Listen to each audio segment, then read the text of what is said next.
Този ден дълги години беше национален празник на България и това го казвам не защото сме го забравили, а за да го знаят децата и младежите, които са дошли днес тук.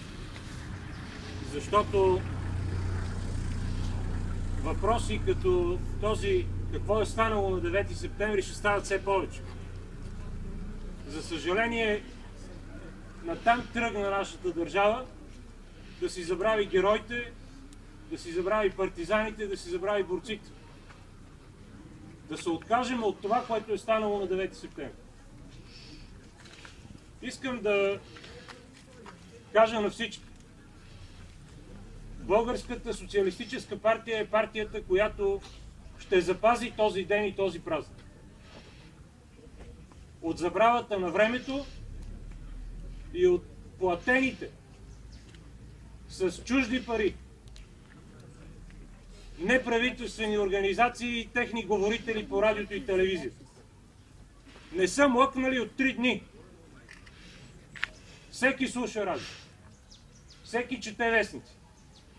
От 3 дена не са спрели да говорят срещу 9 септември. Ако някой си мисли, че това е безплатно, и ако някой си мисли, че е случайно, лъже се.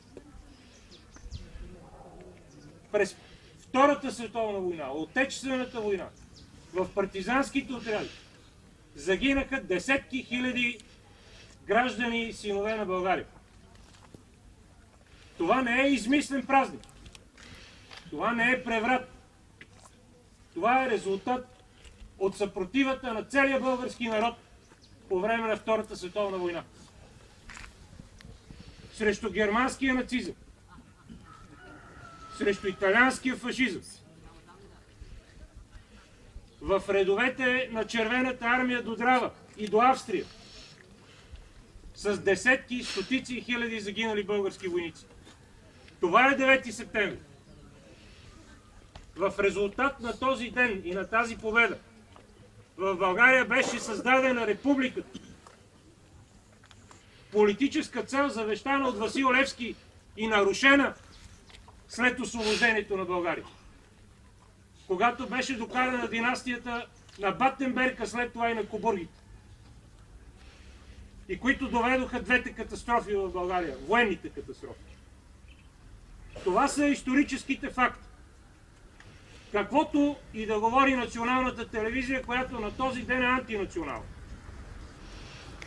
Много държави в Европа и в света са се сменили националните празници. Не, че 3 марта има по-малко основание да бъде национален празник. Но когато 9 септември в продължение на десетилетия е бил националният празник на България, би следвало нацията и държавата да отбележат това. Защото този ден има своите основания в жертвите и в победата и в строителството на социалистическа България. Пожелавам на всички здраве! Изборна победа на 5 октомври с бюлетината на Българската социалистическа партия и да предадеме през поколенията паметта за този ден.